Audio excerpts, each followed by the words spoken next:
Magandang hapon mga kapatid. So tayo po dumako sa ating pag-aaral po sa hapong ito. Ito'y pagpapatuloy po natin yung tatlong krus na naipako po doon sa kasabay ng ating Panginoon. At ito nga po ang ating naging serye, ang tatlong krus sa Kalbaryo. So hindi lang ang Panginoon ang napako sa krus nung araw na yun. Meron siyang kasabay na dalawa. Yung isa, yung ating Panginoon mismo, ay napag-aralan po natin. At yung isa rin, yung nasa kaliwa na nagmatigas at itinatwa ang kaligtasan na binibigay ng Panginoon ay napahamak. Pero sa pagkakataon na ito ay yung krus ng pagpapamaba at pagtanggap. Ito po ang ating mensahe sa hapong ito. So, ang dalawang tulisan yun, magnanakaw sa krus, ang dalawa yun. Yung isa, doon sa kaliwa, siya nagpatuloy sa paglalaban sa Panginoon. Sabi, inaalipos ng Panginoon, nagpatuloy siya. Pero yung isa tumigil. Siya'y nagsisi at nagpakumbaba. Yun ang ating pag-aaralan sa hapong ito. Ulitin natin ang ating mga talata. At sa taas ng kanyang ulo ay nilagay ang nilang paratang sa kanya na nasusulat ito si Jesus, ang hari ng mga Hudyo. At may dalawang tulisan na ipinakong kasama niya. Isa sa kanan at isa sa kaliwa. Sa gayunding paraan ay inalipusta siya ng mga tulisan na ipinako sa krus na kasama niya. Ito ay sa account ni Mateo kay Lucas. Mayroon din nakasulat na pamagat sa itaas niya, ito'y ang hari ng mga Hudyo. Patuloy siyang pinagtatawanan ng isa sa mga kriminal na ipinako na nagsasabi, hindi ba ikaw ang Kristo? Ligtas mo yung sarili at kami. Subalit sinaway siya ng isa at sa kanya'y sinabi, hindi ka ba natatakot sa Diyos? Iyaman ikaw yung nasa ngayong hatol ng kaparusahan. Tayo na hatulan na matuwid sapagkat tinanggap natin ang nararapat na kabayaran sa ating mga gawa. Subalit ang taong ito ay hindi gumawa ng anumang masama. At sinabi niya, Jesus, alalahanin mo ako pagdating sa iyong kaharian. So yung isa, nagpatuloy sa paghalipusta sa ating Panginoon, pero yung isa ay nagsisi ngayon. Tinanggap niya na siya'y nagkasala at nararapat lamang siyang mamatay. At kinilala rin niya ang ating Panginoon. Hindi natin alam sa paanong paraan. Maaaring sila'y kinakausap ng Panginoon. Dahil nakita ng isa, yung nasa kanan, tinanggap niya ang kanyang pagkakasala at kinilala niya ang Panginoon. Dito sa verse 42, sinabi niya, Jesus, alalahanin mo ako pagdating sa iyong kaharian. Paano nalaman niyo? Ng ating Panginoon may kaharian. So by necessary interest, nag-uusap sila. Bagamat ang Panginoon nakipako sa krus, pinakikipag-usap siya sa dalawa. At maaaring tinuturuan niya yung dalawa kung ano yung katotohanan. Yung isa tinanggap, yung isa hindi. Yun na makikita nating pangyayari sa pagkakataon na ito. Yung nasa kanan, siya nagpakumaba. Tinanggap niya, nagkasala siya at karapat-dapat lang siya mamatay. At tinanggap niya ang kanyang pagkakamali. So yun ang pagkakaiba ng isa. Yung isa, nagpatuloy siya sa paglaban sa Panginoon at pagmamataas. Pero itong isa nagpakumaba at tinanggap niya ang kanyang pagkakamali. Yun ang makikita natin yung tatlong krus na nasa Kalbaryo noong araw na yun. Ito'y krus ng pagpapamaba at pagtanggap ng kamalian. Yung sa kanan, naligtas. Dahil sabi ng sagot ng Panginoon sa kanya, katotohanan sinasabi ko sa kanya, kakasamahin kita sa araw na ito, kanya, sa paraiso. So yun ang bahagi ng Hades ng mga taong naligtas. Yung isa, obviously, pupunta sa Hades, nasa pagdurusa. Pero yung nasa kanan, siya'y naligtas. Bakit? Sinabi niya, Jesus, alalahanin mo ako pagdating mo sa iyong kaharian. Kanya. At sabugot siya, katotohanan sinasabi ko sa iyo ngayon, ikaw'y makakasama ko sa paraiso kanya. So, pag sinabi natin paraiso, ito ay isang magandang lugar.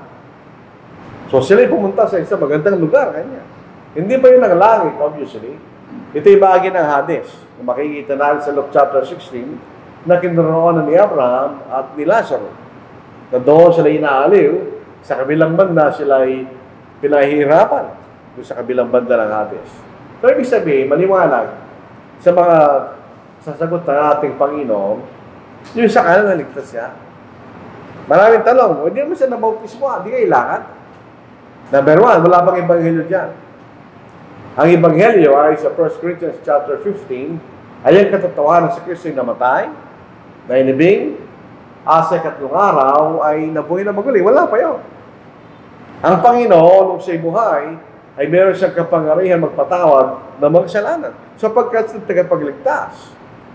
Ito po ay mahalin tulad natin sa isang mayaman na may pag-aari at may mga anak, halimbawa, na magmamana ng kanyang kayamanan.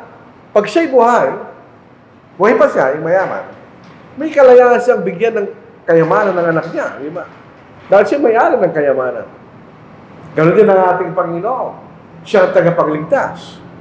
So, abang kasama mo siya, pwede kanyang iligtas. Dahil siya ang tagapagligtas. Dito sa Mateo chapter 9, kapuksan natin ang ating mga manalang salatan sa chapter 9 ng Matthew, nandito yung isang lumpo na pinagaling ng ating Panginoon. At ang tanong ng Panginoon, ano ba mas madali kanya? Yung sabihin ko na pinatawag ko ng iyong kasalanan, o sabihin tumindig ka at lumakad. Mas mahirap yung tumindig at lumakad. Eh kung sasabihin ng Panginoon tumindig at lumakad, hindi siya nakatindig at lumakad, hindi napahiya ang Panginoon. Ang point ng Panginoon, basahin natin. Dito sa Matthew chapter 9. Pagkatapos ng makay sa isang bangka, tumawid si Jesus at dumating sa kanyang sariling bayan. Yan ang Nazareth. Dinalan nila sa kanya ang isang lumpo na nakaratay sa isang higa. Na makita ni Jesus ang kailang pananampalataya, sinabi niya sa lumpo, "Anak, lakasan mo ang iyong loob. Pinatatawad na ang iyong kasalanan." Ganyan. Sabi ng Panginoon, pinatatawad na ang iyong kasalanan. Ang ilan sa mga eskriba ay nagsabi, nilalapastangan ng taong ito ang Diyos. Dahil siyempre ang Diyos lamang ang may kapangyarihang magpatawad ng kasalanan. Ang ilan sa mga eskriba ay nagsabi, sa verse 4, ngunit palibasa alam ni Jesus ang kailang mga iniisip. So dito natin makikita ang Panginoon, hindi siya ordinaryong tao. So meron siyang kakayang mabasa ang iyong iniisip. Tayo mga tao, wala naman tayong kapangyarihan na gano'n. Hindi natin alam ang iniisip ng ating kapwa. Kahit asawa mo pa siya, hindi mo alam. Maliban na sabihin niya sa'yo. Pero ang Panginoon, alam niya, kanya. Ngunit palibasa alam ni Jesus ang kailang mga iniisip, ay sinabi niya, bakit nag-iisip kayo sa inyong mga puso ng masama? Nag-iisip kayo ng masama kanya. Sapagkat alam ba mas madali ang sabihin, pinatatawad na ang iyong mga kasalanan? O sabihin, tumindig ka at lumakad? Ano mas mahirap doon kanya? Mas mahirap yung tumindig ka at lumakad. Kasi makikita mo yun. Yung pagpapatawad ng kasalanan, di mo nakikita yun. So ang punto ng Panginoon, kung magagawa ko yung nakikita ninyo kanya, lalo kung magagawa, hindi nyo nakikita kanya. So, yung sumunod na talata, ngunit upang malaman ninyo na sa lupa ay may otoridad ng anak ng tao na magpatawad ng mga kasalanan. Kaya sinabi niya sa lumpo, tumindig ka, buhatin mo yung igan, at umuwi ka sa bahay mo. Tumindig siya, tumuwi sa kanyang bahay. So, di sabihin, kung kaya gawin ng Panginoon mas mahirap, mas kaya niya gawin yung magaan. So, meron siyang kapangyarihan magpatawad ng kasalanan habang si buhay. Pagkamatay niya, siyempre, ang ebanghelyo ang iira para tayo magkaroon ng kaligtasan. Kaya hindi kataka-taka na naligtas yung nasa kanan. Hindi siya na bautismo, hindi kailangan. Wala pang utos ng bautismo sa mga panahon na yun. So, mahalagang pagpapakumbaba. Sa maraming talata sa Biblia, makikita natin na pagpapakumbaba ay ninanasa ng Diyos. Ayaw na Diyos na nagmamataas sa inyo. Mapapalad na mapagkumbabang loob. sapagkat kanila ang kaharian ng langit. Ito po yung lumang salin ng Biblia. So, tama yung nasa kanan. Dahil siya nagpakumbaba, siya makakapasok sa kaharian ng langit. So, kung tayo magpagkumabang loob, tayo humble, meron tayong humility, papasok tayo sa kaharian ng langit. Dahil kapag tayo ito'y mapagkumaba, at inaral sa atin ng Ebanghelyo, at tinanggap mo na kayo makasalanan, anong gagawin mo? Ika'y susunod sa Ebanghelyo. Pero kung ika'y mapagmataas, kahit alam mong tama ang sinasabi ng nangangaral sa'yo, hindi mo siya tatanggapin. Kaya maraming mga tao ang hindi maliligtas dahil sa kailang pagmamataas at di paniniwala sa Ebanghelyo ng ating Panginoon. Maraming talata. Ito sa unang Pedro, sabi rito, gaya din naman kayo magkabataan. So, hindi na para sa akin yan. Dahil hindi na ang bata. Ako'y matanda na. Sa kabataan, kanya. Pasakop kayo sa matatanda. Bakit kanya? Dahil ang mga matatanda, na katulad ko, yung dinadanas niya yun. Yung mga suliranin na problema mo kayo bilang bata, dinaanan na niya yun. At nakita na niya paano siya magandang gawin sa mga pagkakataon na yun. Kasi sa kabataan, dumarating karamihan ng pagkakamali dahil sa kawalan natin ng karunungan. Pero yung mga tatanda dahil sa katagalan ng kailang buhay sa mundo, sa kailang mga dinanas na, meron na silang karunungan. At sinasabi nito, pasakop kayo sa matatanda. At kayong lahat ay magsuot ng kapakumbabaan sa inyong pakikitungo sa isa't isa. Sapagkat ang Diyos ay sumasalungad sa mga palalo, yung mga pagmataas. Ngunit nagbibigay ng biyaya sa mga mapagkumbaba. So, pasinin natin, in-emphasize dito ni Apostle Peter, na ang Diyos, ang kanyang biyaya, ay para sa mapagkumbaba kanya. Susunod ka talaga sa Panginoon, pwede mapagkumbaba. Kaya kayo'y magpakumbaba sa ilalim ng makapangyarihan kamay ng Diyos upang kayo kanyang itaas sa takdang panahon. Dito po sa pagkakato sa lupa, tayo nagpapangbaba. Yan ang kalooban ng Diyos. Pero pagdating ng araw sa langit, tayo kanyang itataas. Bibigyan tayo ng kalalapihan na hindi natin makikita sa mundong ito. Sabi nga ni Apostle Paul, hindi pa natin alam kung ano yung kalalapihan na ibibigay sa atin. Isang bagay alam natin, ito higit sa lahat ng mga bagay sa mundo kanya. So, tignan nyo rito, binibigay pa rin ng kahalagaan ng mga pagbaba. Hindi tayo dapat nagmamataas kanya. O tumitingin ng ating kaisipan sa mga bagay na matataas, kundi sa mga bagay na mapagkumbaba. Dito sa Romans chapter 12, verse 16. Magkaisa kayo ng pag-iisip. Tayo mga Kristiyano, isa lang ang ating iniisip. Isa lang ang iniisip natin. Na sumunod tayo sa kalooban ng Diyos. Yan ang iniisip natin. Iniisip natin na tayo pupunta sa langit. Yan ang iniisip natin. Yan ang nasa ating kaisipan bilang mga Kristiyano. Huwag ninyong ituon ang inyong pag-iisip sa mga palalong bagay kanya. Yung mga bagay na mataas kanya. Kundi makiayo kayo sa mga bagay na may kapakumbabaan. Maraming in-emphasize ang kapakumbabaan. Huwag kayo magmagaling sa inyong mga sarili kanya. May mga taong gano'n. Akala nila sila magaling. Ganyan. Sila lang ang masusunod. Hindi mapagkumbaba yan. Ang siya tama mapagkumbaba, kahit iniisip niya, kanyang iniisip ay tama, kung makikita niya na may mas tama, yan ang susundin niya. O kung makita niya, kanyang iniisip ay mali, tatanggapin niya na siya mali, kukunin niya yung tama. Ganyan. So ito sinasabi ni Apostle Paul. Kung tayo mag-isip na tayo magmatangas niya. Dahil pagdating ng araw, at the end of the day, lahat ng mga bagay na sa mundong ito, iwanan lang natin yan. Hindi natin madadala yan, kahit ano pang gawin natin.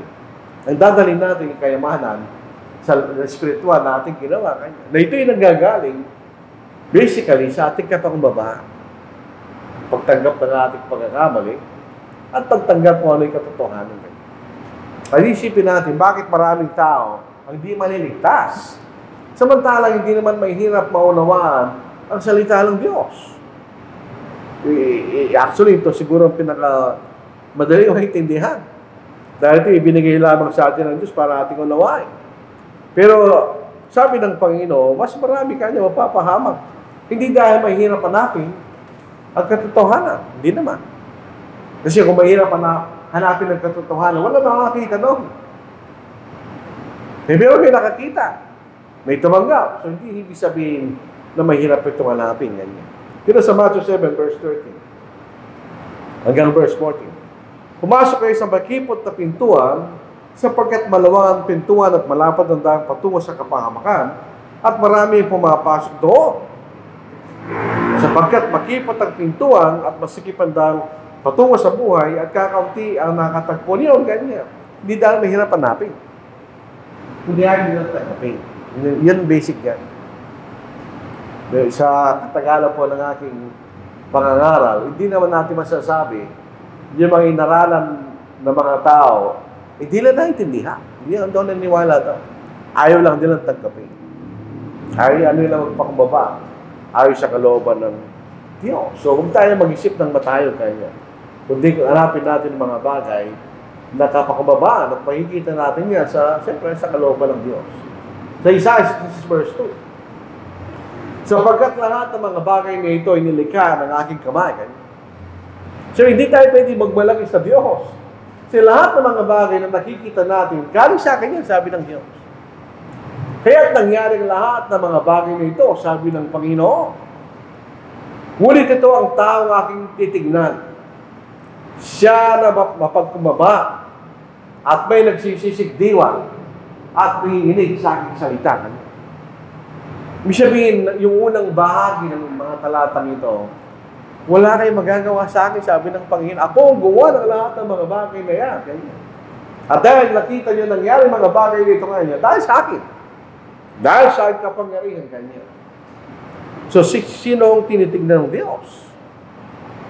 Ang tinitignan ng Diyos, yung mapagkumaba at may nagsisising diwa ngayon.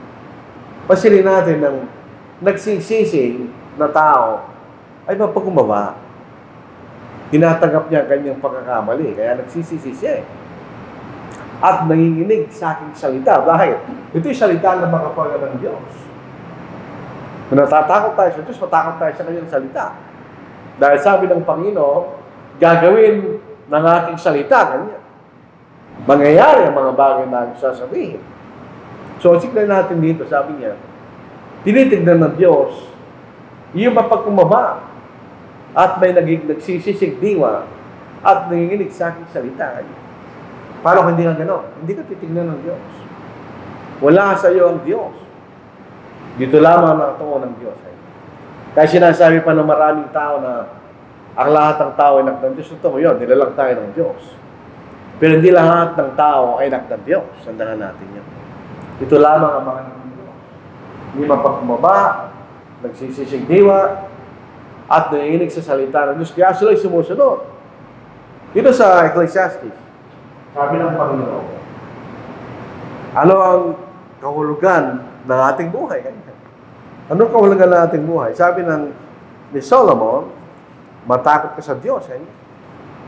At sumunod ka sa kanyang mga utos, sapagkat ito ang buong katungkulan ng tao. Matakot ka sa Diyos. Nanginginig ka sa kanyang salita.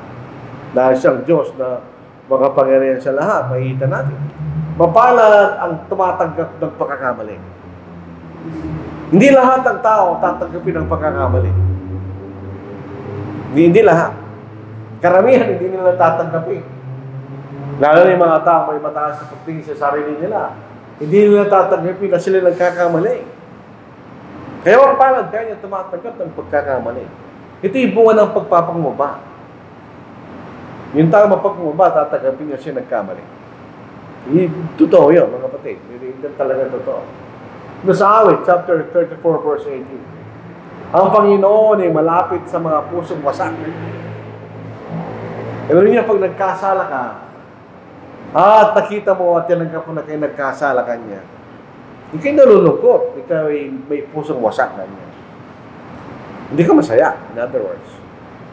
Dahil nakita mo na kayo nagkasala ka niya. At hindi niligtas ang mga may bagbag na diwa. Pareho lang kahulugan no. Ang napansin ko po sa aking pag-aaral sa Old Testament, palaging inuulit, ito po yung mga poetry, mga poems ng mga Hebreo. Hindi sila after sa rhythm, rhyme, hindi sila after ito. Sila ang makaramihan ng kailang mga literature, sila yung paulit-ulit. Yun ang tinatawag sa English na parallelism. Tingnan yung unang salita, ang Panginoon ay malapit sa mga pusong wasak. Pero tingnan yung pangalawa. Hindi niligtas ang mga may bagbag na diwa, pero walang kahulugan. Kaya inuulit nila para magbigay ng emphasis doon sa katotohanan na kapag tayo ay nagsisisi at tumatanggap ng pagkakamali, ililigtas tayo ng Diyos. Malapit sa atin ang Diyos. Hindi siya alis sa'yo. Nalapay, lalapit siya sa'yo. Pag nagsisisi tayo, at tinatanggap natin ang ating pagkakamali. So, for yung opposite, totoo rin yun. Pag hindi tayo tumatanggap ng pagkakamali, ay wala Diyos sa atin. Kasi hindi tayo nagpapakbaba at tumatanggap doon sa ating pagkakamali. Dito sa Isaiah chapter 51. Ganun din. Ang mga hay sa Diyos ay bagbag na diwa. Yung sinasabing offering, ito yung mga bagay na tinatanggap ng Diyos. Ito yung mga bagay na binibigay natin sa Diyos. Isang bagbag at nagsisising puso o Diyos ay hindi mo hahamakin. So, hindi sinasabi lang sa atin na mga ng talatang ito, walang masama magsisi. Hindi nakakahiya na tanggapin natin ang ating pagkakamali. Walang nakakahiya doon. Walang nakakahiya sa isang taong nagpapagbaba. Walang nakakahiya doon. Kasi minsan may mga kapatid, hindi sila sumasamba. Bakit hindi sumasamba? Kasi kaya nagkasala man ako'y nahihiya. Kanino ka nahihiya? Sa mga kapatid. Ay, huwag ka mahiya sa mga kapatid. Mahiya sa Diyos. Kasi yung mga kapatid mo, pareho lang sila nagkakamali. Mahiya tayo sa Diyos. Pero tinatanggap ng Diyos yung mga bagbag na diwa, malungkot, kaya dahil sa kailang pagkakamali. Tinatanggap ng Diyos yun. Para tayo nag-aahing at tinatanggap ng Diyos. Under the Old Testament, ang mga Hebreo, sila nag-aahin ng mga hayop, dugo ng mga hayop. Pag sila nagkasala, every year, para sa kanilang mga kasalanan tinanggap sa ginawa sa buong isang taon. Sila nag-aahin. At ito'y tinatanggap ng Diyos. So ito yung point ng mga talatang ito. Para itong ahin ng dugo na inaahin mo sa Diyos. Na tinatanggap niya. Na pagka tayo may bagbag na di at nagsisisi, tinatanggap ng Diyos yun. Siya nagagalak kapag tayo ay tumatanggap ng ating pagkakamali. Sa Isaiah 51. Ulit. Sorry. So, tingnan natin mga halimbawa ng mga taong nagpagbaba at nagsisi. Sila nagkamali. Walang problema. Walang duda doon. Nagkasala sila. Walang pasubahalin. Nagkamali talaga sila. Hindi natin pinag-uusapan gano'ng kabigat ang kanilang pagkakamali. Ang point, nagkamali sila sa harapan ng Diyos. Si David, dahil po sa kagandaan ni Bathsheba, nakita niya yung Bathsheba, na asawa ni Uriah, na naliligo. Dahil yung palasyos malaki, mas mataas. So nakatingin siya doon sa bahay ni Bathsheba, at siya naliligo, at siya natukso. Natukso siya. At ang nangyari, nanadagan ng kanyang pagkakasala. Dahil nagbunga ang kanilang kataksilan, nabuntis si Bathsheba. At pinatawag niya si Uriah na kanyang asawa para sipingan niya ang asawa niya. Dahil kung hindi mangyayari yun, mabubuking sila. Siyempre, pag sinipingan ni Uriah o si Uriah ang asawa niya, sabihin lang, siyempre, sinipingan mo siya, nabuntis, ay may asawa eh. Kaso ang patawag ni David mula sa digmaan si Uriah, hindi siya pumasok sa tahanan niya. Siya'y natulog sa labas. Dahil siya isang marangal na sundalo, kanya, ang aking mga tauhan ay nasa labas at nagkikipagdigma. Bakit ako papasok sa aking tahanan, kanya? So, nabigo si David. So, para di sila mabuking, sinugo ni David si Uriah sa pinakamainit na bahagi ng digmaan at siya namatay. So, ilan ang kasalanan na ginawa ni David. At ang nangyari, sinugo ng Diyos si Nathan kay David na isang propeta. Basahin natin. Sinugo ng Panginoon si Nathan o Nathan kay David, si pumaroon sa kanya at sinabi sa kanya, may dalawang lalaki sa isang lungsod. So ito isang parable. Ang isa ay mayaman at ang isa ay mahirap. Ang mayaman ay mayroong napakaraming kawan at baka ay mayaman. Ngunit ang mahirap ay walang anumang bagay liban sa isang munting babaeng kordero na kanyang binili. Yun lang ang kanyang hayop. Isa lang. Na hindi tinuturing na hayop. Sabihin, para yung mga alaga nating mga aso, mga pusa, minsan din na natin tinuturing, parang aso, pusa yung mga yun. Tulad ng mga aso na, nakikitulog sa amin yun. Nakikitulog, parang tao. Ganito ang damdamin nung mahirap na yun sa kanyang alagang maliit na isang tupa. Ginan yung ginagawa niya. Kanyang inalagaan ito at lumaki sa piling niya at kanyang mga anak, parang kasama sa parang mga paaso natin. Kumakain ito ng kanyang sariling pagkain at uminom sa kanyang sariling inuman. At umihiga sa kanyang kadungan at sa kanya parang isang anak na babae. Kaya parang naisip ko nga yung mga halaga mga aso at pusa. Yun ang damdamin ng taong ito sa kanyang tupa. So hindi ito inaalaga para kainin, obviously. Hindi yun ang kanyang layunin. Noon ay may dumating na manlalakbay sa mayaman. Ayaw niyang kumuha mula sa kanyang sariling kawan at sa kanyang mga sariling pakahan para sa manlalakbay na babalik sa kanya. Sa halip ay kinuha niya ang kordero ng taong mahirap at hinihanda sa lalaking dumating sa kanya. Isipin po na, imagine natin. Ilagay natin ang ating sarili doon sa lalaking dukha. Anong pakiramdam mo? Nakikita ko nga sa panahon na ito, ewan ko, kayo nang nagsimula.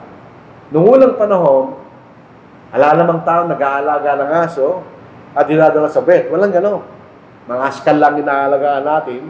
Mabuhay kung mabuhay, mamatay kung mamatay. Walang gano'n. Hindi natin sila na pinadodoktor kung may sakit. Ganun tayo, no? Hindi ko alam ang panahon na nagbago. Nag-aalaga tayo ng mga aso, dinadala natin sa vet. Inaalagaan natin sila mabuti. Talon, damdamin pag nawala yung aso mo. O kaya, namatay siya. Di ba, mahirap tanggapin yun. Isipin natin kung anong damdamin ng tao ito. Ito yung kanyang kaisa-isang tupa na tinuturing niya anak na babae, tapos kinuha, pinatay. So, isang malupit na pangyayari para sa taong yun. At ang galit ni David ay labis na nagdingas laban sa lalaki. Yun ay natural na damdamin. Dahil talagang ganun ang maratasabihin mo kung narinig mong kwentong ito. Ang kanyang sinabi kay Nathan, habang buhay ang Panginoon, ang lalaki gawa nito ay karapat-dapat na mamatay kanya. Kanyang ibabalik ang kordero na may dagdag na 4 sapagkat kanyang ginawang bagay na ito at sapagkat sa'yo walang habang. Kahit ibalik pa ng 4 na beses, hindi mo mababalik yung isa. Hindi mo na mababalik yun. Kaya galit na galit si David. Ang problema, sinabi ni Nathan kay David, ikaw ang lalaki yun. Ganito, sabi ng Panginoon, ng Diyos ng Israel, binuhusan kita ng langis upang maging hari ng Israel at niligtas kita sa kamay ni Saul, kanya. Nakalimutan mo na yun. Sabi ng Panginoon, ginawa kitang hari, kanya. Niligtas kita sa kamay ni Saul, kanya. Tuloy natin. Ito ang katuluyan. Ibinigay ko sa iyo ang bahay ng iyong Panginoon. Yun siya, si Yari Saul. Ang mga asawa ng iyong Panginoon, ang mga asawa ni Yari Saul, sa iyong kanduan. At ang sambahayan ng Israel at ng Huda. At kung ito'y maliit pa, daragdagan para kita na higit. So yun ang biyayang dumating kay David na siya'y ginawang hari ng Diyos. Bakit mo hinamak ang salita ng Panginoon upang gawa ng masama sa kanyang paningin? Tinaga mo ng tabak si Urias na Hiteo. Hindi naman siya tumaga. Iba naman ang pumatay. Pero dahil siya nagsugo kanya sa pinakamainit na bahay ng tigmaan, para na rin siyang tinabak. Siyang tumabak kanya. Tinatay mo siya kanya. Parang nagpapatay ka ng tao at na-discover ng hukuman Sabi, ikaw ay pumatay. Kanya. Bagamat hindi ako pumatay. Pero ikaw nag-utos na pumatay. Mas mabigat pa ang kasalanan mo kaysa ito mismong pumatay. Pag pinag-uusapan. Tuloy natin. Ganito, sabi ng Panginoon, ako'y magbabangon ng kasamaan laban sa iyo mula sa iyong sariling sangbahayan at tukunin ko ang iyong mga asawa sa harap ng iyong paningin at aking ibibigay sa iyong kapwa. Huwag tayo magtaka. Sa Old Testament, pinapayagan ng Diyos yun.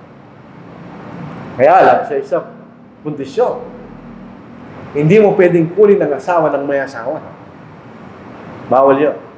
Nakita natin si Abraham, nagsinungaling siya, at sinabi niya si Sarah sa kapatid niya. At nung madiscover na ito'y kapatid niya, nagalit sila kay Abraham. Bakit mo ko pinapahamak sa Diyos kanila? Pero pwede ka magkaroon ng... Pero ayun, hindi na, bawal na po yung mga kapatid. At kayang sisipingan ng inyong mga asawa sa liwanag ng araw na ito. Lihim mo itong ginawa, ngunit gagawin ko ang bagay nito sa harap ng buong Israel at sa harap ng araw. At sinabi ni David kay Nathan, tingnan nyo, ala sa sinabing dahilan, ala sa sinabing excuse, ako'y nagkasala sa Panginoon. Alam niyo yung tawag kay David, a man after God's own heart. Ibig sabihin, kamukha niyang puso ng Panginoon. Ako'y nagkasala sa Panginoon. At sinabi ni Nathan kay David, inalis din ng Panginoon ang iyong kasalanan at hindi ka mamamatay. Ang kaparusahan ng kasalanan sa panahon na ito'y papatayin. Ngayon, sapagkat sa pamagitan ng gawang ito ay binigyan mo ng dahilan ang mga kaaway ng Panginoon na lampastangan, ang bata naman na pinanganak sa iyo ay mamamatay. Siya ay namatay. Kaya ang sumunod na anak nila ay si Solomon. Yun ang pinanggalingan ng ating Panginoon. Si Solomon. Namatay yung panganay dahil ng kaparusahan na binigay sa kanya ng Diyos dahil sa kanyang kasalanan. Ito'y tinanggap ni David. Ang totoo, nung buhay pa yung anak niya, nagluluksa. Baka sakaling magbagong isip ng Diyos. Kaso, hindi naman nagbagong isip. Nung namatay na may pinanganak, namatay. So, hindi lang po si David na makikita natin. Kung si David ay sinabi na Nathan, itong ginawa niya. Ito'y sinulat niya. Ito'y awit. Sabihin, tayo binabasa lang natin. Pero ito inawit ni David sa Diyos. Kaya nga awit. Maawa ka sa akin, O Diyos. Ayon sa iyong tapat na pag-ibig o pagmamahal. Ayon sa iyong saganang kaawaan, ay pawiin mo aking mga paglabag. So, hindi lamang yung paglabag na yon ang kinikilala ni David. Maraming paglabag. Kanya. Hugasan mo ako ng lubos sa aking kasamaan. So, ito'y tumutukoy doon sa kasalanan niya na ginawa ni Bathsheba at nilisin mo ko sa aking mga kasalanan. Napansin niyo yung mga talatang ito, paulit-ulit na. Sapagkat aking nalalaman ang mga pagsuway ko at ang aking kasalanan ay laging nasa harapan ko. Laban sa iyo, sa lamang ako nagkasala at nakagawa ng kasamaan sa iyong paningin upang ikaw ay maging ganap sa iyong pagsasalita at walang dungis kanya sa iyong paghataw. Ano makikita natin niya? Tinatagpo ni David sa nagkasala. Siya bibigay ng kadahilanan sa kanyang pagkakamali. Tinanggap niya siya nagkasala. Tuloy po natin. Narito ako'y pinanganak sa kasamaan. May ibig sabihin nun. At ipinaglihi ako ng aking ina sa kasalanan. Ginagamit ito ng mga taong nagtuturo na minaman ng kasalanan. Hindi nang ibig sabihin. Ang sinasabi ng David, ako'y nabubuhay sa isang sanglibutan na magkasalanan, ganyan. Ang katotohanan niyan, no ako'y pinanganak, ako'y nakapaligid sa kasalanan, ganyan. At ako'y nasa tiyan na aking ina, ako'y nakapaligid sa kasalanan sapagkat ang aking ina ay makasalanan. Hindi sinasabi niya. Hindi ibig sabihin na pinaglihis sa kasalanan, kaya nagkaroon ng kasalanan. Pasinin natin, ang kasalanan sinasabi niya rito ay di galang sa kanyang ina. Ito yung bagay na kanyang ginawa. Ito kanyang ninanasa. Narito, ikaw ay nagnanasa ng katotohanan sa panloob ng pagkatao ng ating espiritu. At sa tagong bahagi ng iyong pinakikilala sa akin ng karunungan. Ganyan. Linisin mo ako ng isoko at ako'y magiging malinis. Ugasan mo ko, tapo'y magiging higit na maputi kaysa niyan. Gawin mo marinig ko kagalakan at kasayahan. Hayaan mo ang mga buto ng iyong binali ay magala. Kikubli mo ang iyong mukha sa aking mga kasalanan at pawiin mo ang lahat ng mga kasamaan. So humingi ng kapatawaran sa Diyos. Wala siyang sinabing dahilan at kasala siya. Sinabi lang niya, ako'y nagkamali, ako'y nagkasala lamang sa Diyos. At siya humingi ng tawad sa Diyos. So hindi ito binabasa ng panahon ni David, pinaawit niya. Ito yung nanggaling sa kanyang kalungkutan ng kanyang pagkakasala. Yung sa Gawa, chapter 2. Ito yung mga taong nagpapako sa krus sa ating Panginoon. Sila nagsabi kay Pontius Pilate, nang sabihin ni Pilato, anong gagawin ko sa Jesus na ito kanya? Ipako sa krus, yun ang nagsalita, yung mga taong ito. Ito ang kausap ng mga apostol sa araw ng Pentecost.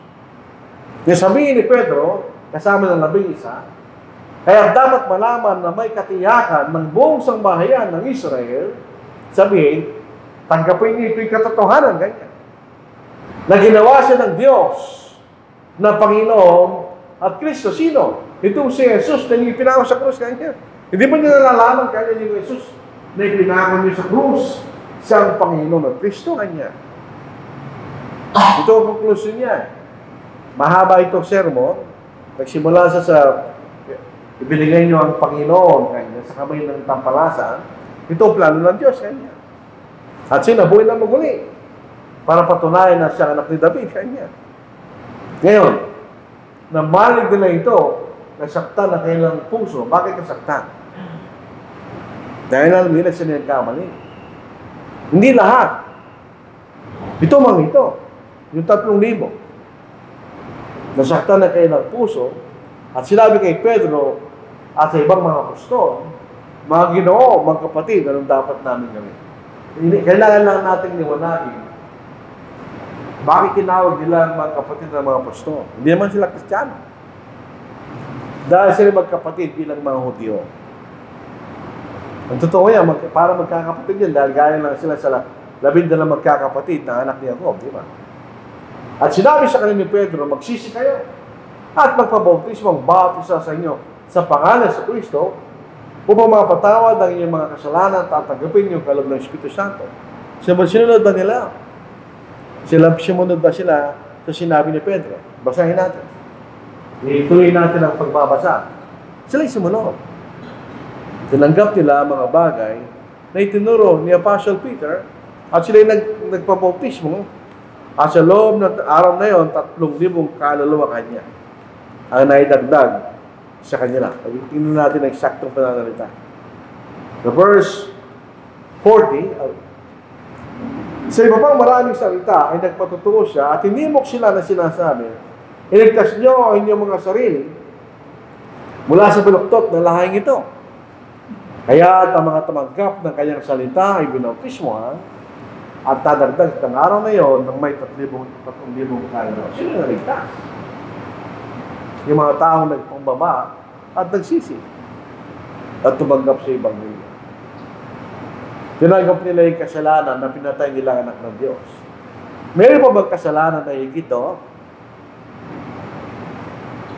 Wala na yun. Ayun ang pinakamabigat na kasalanan. Napatayin mo anak ng Diyos.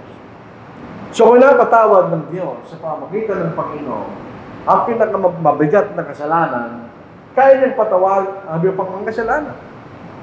So walang kasalanan na immune sa dugo ng ating Panginoon. Kahit ano pang ginawa mong kasalanan.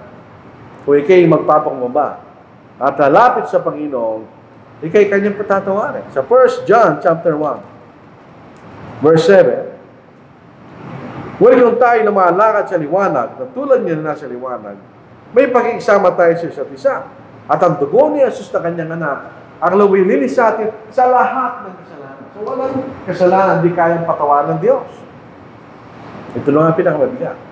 Pinatay nila ang anak ng Diyos, pero sila'y pinatawad ng Diyos. Sa 2 Corinthians chapter 7, 1-12, ano ito? Maraming pagkakasala ang mga Korinto. Sa 1 Corinthians, ulang sulat ni Pablo sa mga taga-Korinto, maliban lang sa pinakahuling kabanata, chapter 16. Ang lahat ng mga ito ay pawang Pagsasabi ni Pablo, nagkasala kayo kanya. Halos lahat ng bahagi ng Korinto. Nagsisiba sila. Nung isulat ito ni Pablo, pasahin natin. Sa mga pagkakataon na winawasyo natin ng kapatid, either sa kanyang maling aral o sa kanyang maling ginawa, hindi madaling gawin. Dalong kaibigan mo yung kapatid na yun, malapit siya. Hindi madaling gawin yun. Sapagkat magamat pinalungkot ko kayo sa pamagitan ng aking sulat, hindi ko ito pinagdamdam. Bakit magkaiba yung salita? Kasi ninyo. Magamat aking dinamdam, bakit gano'n? Sabi niya, hindi ko dinamdam kaya. Pero sabi niya, aking dinamdam. Dahil dalawang bahagi ni Pablo yun. Ang unang bahagi ni Pablo, bilang isang apostol. Ito yung aking gawain. So, kailangan kong gawin. Hindi ko ito pinagsisisihan. Sa kabilang banda, ang mga taga-Korinto ay malapit sa kanya. No, sa Acts chapter 18, siya nagsimula ng gawain sa Korinto. So, malapit sa kanya itong mga taong ito. So, sa kanyang pagiging tao at kapatid sa kanila, siya nalungkot. Hindi niya gustong gawin yun. Bilang isang apostol, kailangan niyang gawin. Sapagkat aking nalaman ng sulat na ito, ay nakapagpalungkot sa inyo. Balagang bagamat sa may klik panahon lamang. Ang purpose ni Pablo ay para talaga sila ay makita nila kailang pagkakamali. Ito'y nagsimula sa kanilang kalungkutan na silang kasala. Ngunit ako'y nagagala. Hindi sapagkat kayo nalungkot, kundi sapagkat kayo nalungkot tungo sa pagsisisi kayo. Dalawang klaseng kalungkutan. Halimbawa, nagsusugal ka, at ikay natalo, ikay nalungkot. Pero hindi siya pagsisisi. Ano lang, sayang yung pera mo nga mo. Hindi yun ang kagustuhan ng Diyos. Ang sinasabi niya rito, kayo nalungkot sapagkat tinanggap niyo na kayo nagkasala kanya. Kaya kayo nagsisi kanya. So yung layunin ni Pablo ay natupad. Kaya sinulat siya ng unang sulat sa mga taga-Korinto para baguhin nila yung mga bagay na kailang pagkakamali kanya. Sapagkat kayo pinanubay na nangaayos sa Diyos upang kayo wag magdusa ng kalugihan sa pamagitan namin. Kasi kung di sila nagsisi, sila ay malulugi. Hindi sila maliligtas. So tingnan niyo siya, Pastor Paul. Isipan niyo yung kanyang dilema. Ito'y kahit gawain bilang isang maangarang. Kailangan sabihin sila ng kamali. Sa kabilang banda kanya, sila lulungkot dahil nalungkot sila. Nasaktan sila na kailang sulat. Pero sila nagagala dahil sila nagsisikan. So, yun ang mga taong tumanggap ng pagkakamali at sila nagsisikan. Tuloy natin. Sapagkat ang kalungkutan na ayon sa Diyos ay nagbubunga ng pagsisisi para saan? Tungo sa kaligtasan na hindi pinagdaramdam. Bakit mo nang pagdaramdam kayo maliligtas? So, bakit ang makasangibutang kalungkutan ay nagbubunga ng kamatayan? Ito yung nagkamali ka, talungkot ng kamali ka, pwede ka nagsisisi. Nagsugal ka, naubos ang pera, nangihinayang ka lang. Nalungkot ka dahil nawala ka ng pera, pwede ka nagsisisi. Susunod, magsusugal ka na naman. Hindi nagbubunga yun ng kamatayan. Sapagkat tignan nyo ang binubunga sa inyo ng kalungkutang ito na naayos sa Diyos. Kung anong pagtatanggol sa inyo mga sarili, kung anong pagkagalit, kung anong takot, pananabig, sigasig at kaparusahan. Sa bawat bagay pinatutunayan ninyo ang inyong pagiging malinis sa bagay na ito kanya. Sufficient, sila nagsisi. Kaya't bagamat ako'y sumulat sa inyo, ito ay hindi dahil doon sa gawa ng kamalian o dahil doon sa ginawa ng kamalian, kundi upang ang inyong pagmamalasakit para sa amin ay mahayag sa inyo sa paningin ng Diyos. Kung kinikilala nyo nga yung pagmamalasakit kanya, nararapat na kayo magsisi. So, hindi ko ito sinusulat doon sa nagkamali o ginawa ng kamalian, ganyan. Ito yung sinusulat pa sa lahat. Kung pa sila ay matuto magsisi sa harapan ng Diyos. Sila ay maligtas, yung sinasabi ni Apostle Paul. Ito yung prodigal son. Yung prodigal son, ito ay typical, kahit sa panahon natin ngayon, yung mga pasaway na anak, na hindi nila gusto magpailalim sa kanilang mga magulang. Sa ating kultura, hindi katulad ng kultura sa ibang mga bansa, Sa atin, hindi man natin pinalalayas ang ating mga anak. Pero doon sa ibang mga bansa, pag 18 ka na, pwede ka nang umalis. Hanapin ang buhay mo kanya. Ito isang batang pasaway.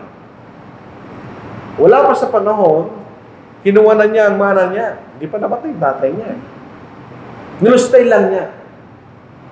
Yun ang mangyayari sa isang anak na ginagawa sa sarili niyang kaisipan. Malulustay lang ang buhay mo, masisira. Kaya binigyan tayo ng magulang ng Diyos sapagkat sila magagamay sa ating kabataan. Yun ang purpose yun. Sila tutulong sa atin kasi sinasabi ng ating mga magulang, papunta ka pala kanya, pauwi na ako kanya. Ang ibig sabihin nun, yung gusto mong gawin, ginawa ko na yan, ganyan. Nakita ko na hindi tama yan, ba't mo gagayahin? Huwag ka nang pupunta dyan. Kaya tayo na-advise ng ating mga magulang. Itong tao ito, yung anak, nagutom siya. Siya isang Hudyo. Obviously, siya pumunta sa lupain ng mga Gentiles, nag-aalaga sila ng baboy. Ay sa kusa ni Moises, bawal ang baboy sa mga Hudyo. Hindi mo pwedeng hawakan yun. Ano nangyari sa kanya? Hinihintay nila niya yung sobra doon sa pagkain ng baboy, kainin niya. Hindi pa rin siya binigyan ng pagkain. O siyempre, siya nagising. Pag ilang pluk, ngayon, kamali ako kanya. Ito naisip niya. Sumatang siya'y matauhan, ibig sabihin, nakita niya kanyang pagkakamali, ay sinabi niya, ilan sa mga upahang lingkod na aking ama, ang may sapat at lumalabis na pagkain, ngunit ako'y rito ay namamatay sa gutom ngayon. Bakit kailangan mamatay sa gutom ngayon? Yung mga lingkod lang na aking ama, sobrang hinangay. Titindig ako at pupunta sa aking ama, at aking sasabihin sa kanya, Ama, nagkasala ko laban sa langit at sa iyo, kanya. Ano yun? Yung pagpapagbaba at pagtanggap ng pagkakamali. Hindi na ako karapat dapat tawagin anak mo. Tuturing mo ako ng isa sa mga upang lingkod. Ano masasabi natin doon sa salitang ito? Sa katotohanan, siya anak pa rin ng kanyang ama. Pero dahil sa kanyang ginawa at pagkakamali at paglapastangan sa kanyang ama, kaya niyang tanggapin, kaya kung tuturing na lang ako ng aking ama bilang siyang lingkod, kaya okay na ako doon, kanya. Kasi magutom nga naman siya sa ibang lupay na walang kinakain. Tutuloy po natin ang kasaysayan na ito. Isa sa magkapuotan ng Diyos ay ang palalong mata, yung proud look, yung pagmataas. Akala ko sino nga. Yung sa Kamika, basahin natin sa Kamika, chapter 6. 6-17, Proverbs. Chapter 6. Ito yung mga bagay na kinapupuotan ng Diyos. So meron siya kinapupuotan, mga bagay na ayaw ng Diyos. Lalo tigit sa atin, kung tayo kanya mga anak. Ito yung mga bagay na ginagawa ng sanglibutan, at yung mga bagay na kinapupuotan. Basahin po natin. Ito ang ating mababasa. Ang Panginoon ay namumuhi sa ano na bagay. Oo, pito, style lang yun. Oo, pito, nasa kanya ay kasaglang-suklang. Ano yun? Mga palalang mata, sinungaling na dila, mga kamay na nagbububo ng dagong walang sala. Pusong, tignan ninyo yun, salitan nyo. Nagbububo ng dagong walang sala. Pwede kang pumatay sa ilang pangangataon, hindi ka nagkakasala. Halimbawa, sa ilan pag siya ni Moises, pag nagkasala yung tao sa harapan ng dalat at saksi, babatuin siya. Pero kung wala siyang kasalanan kanya at pinatay mo, kasala ka sa Diyos. Kung napopuotan niya. Pusong kumakasa ng masasamang plano. Mga paang sa kasamaan ay nagmamadali sa pagtakbo kanya. Yun ang mga bagay na walang saksi at nagsasalita ng kasinungalingan at nag-aasik sa magkakapatid, nagkaguluhan. Yun ang mga bagay na kinapopuotan ng Diyos. Ano ang pinakauna? Palalong mataan. Proud look. Pag mataas. Akala mo sino ay. Doon sa chapter 2, sumunod sila. Nung nangaral siya Apostle Paul, Peter. Si Esteban, inulit lang niya inaral niya Apostle Peter. Yung mga tao sa Acts chapter 2, tinanggap nila ang kailang pagkakamali at sumunod sila sa Ebanghelyo. Paano sa Acts chapter 7? Pareho mensahe, anong ginawa nila?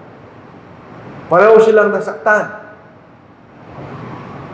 Pero yung sa Acts chapter 2, nasaktan sila, tinanggap ang pagkakamali, nagsisi, at sumunod. Paano yung sa Acts chapter 7? Isahin po natin.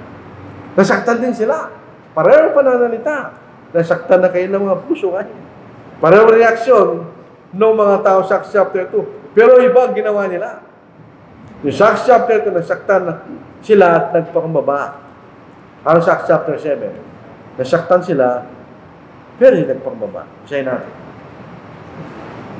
Nang narinig nila mga bagay nito, ano ba sinabi ni Esteban? Dito sa verse 51. Kayo matigas ang ulo at dito lang ang puso't mga tainga. Kayo'y laging nagsumasalungat sa Espiritu Santo kung anong ginawa ng inyong mga ninuno, gayon din ang ginagawa nyo. Alin sa mga propeta ang hindi inusig ng inyong mga ninuno? Kailang pinatay ang mga nagpapakayag ng una tungkol sa pagdating ng matuwid. At ngayon kayo naging kanyang tagapagkanulo at mga mamatay tao. Di ba yun ang sinabi ni Pedro? Pinatay niyo si Jesus kanya. Ito na ang sinabi ni Esteban. Anong reaksyon nila?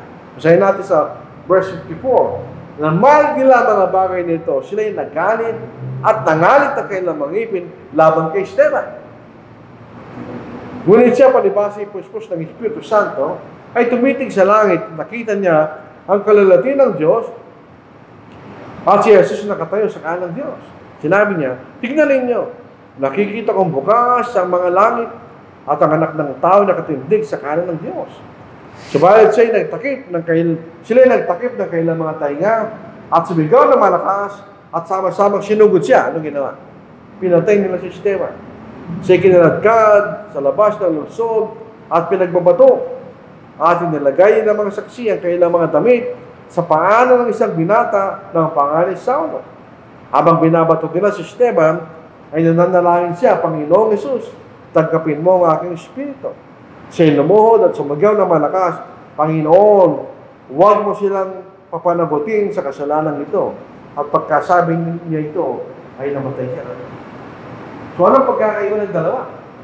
Pareho mensahe. Pareho nasaktan. Anong pagkakaiba? Yung sa Acts chapter 2, sila yung mapagkumbaba at nagsisi. Sa Acts chapter 7, sila yung mapapataas.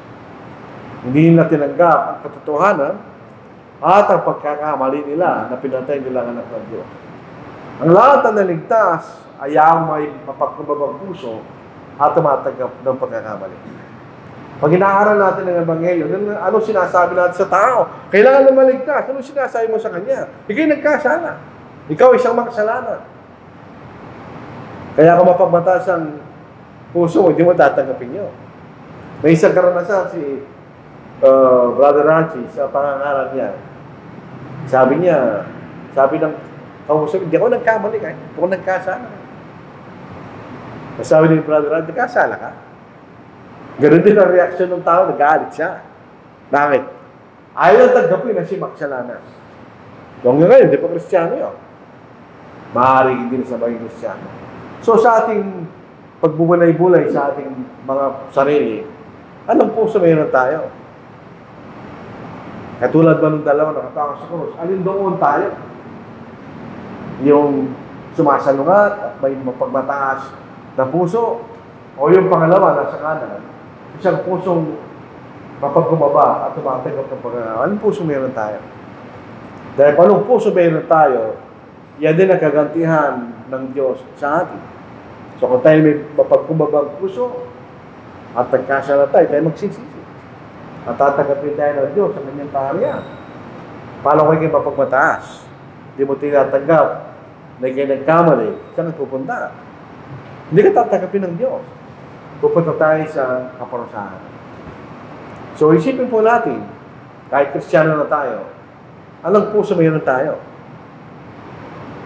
Sabi nga ni Pablo, sa atin niya yung mga sarili kanya. Kung tunay na kayo nasa pananampalataya. Maliban na kayo kanya nagsasampalataya, walang kabuluhan. So ito po ang ating mensahe po sa hapon ito. Maraming salamat sa inyong pakikinig. May balitaan kasi dalawa na nga natin. Ang ating pong gospel meeting March 28 na lang, ano? At may lima tayong Pilipino yung tagapagsalita. Medyo nabago. Nabago po ang ano natin. So may lima tayong tagapagsalita Pilipino. Yung isa galing sa Preto Diaz, Sorsogon, si Brother Larry Embrea. Yung isa galing sa Isabela, si kapatid na Emmanuel Graneta. Yung isa galing lang sa Maynila, si Brother Billy Pedro. Yung isa galing sa Nueva Ecija, yung kapatid ni Brother June Bautista, si Brother Alex Bautista. Yung isa galing ng Mercedes, sa Camarines Norte, si Brother June Layusa. So yung ating limang tagapagsalita sa March 28. Sana tayo pumunta dahil wala namang pasok noon. Tayo magsamang lingkod sa Panginoon. Gusto nating magbakasyon. Meron pa tayo March 29, March 30. Sabado at Biyernes lingkod, pabalik tayo na March 31. Dahil na araw ng linggo, tayo sumamba sa Panginoon. So ito po ang ating mensahe. Bigay muli natin kay kapatid na Rupert, ang panguna po sa pagpapaawit.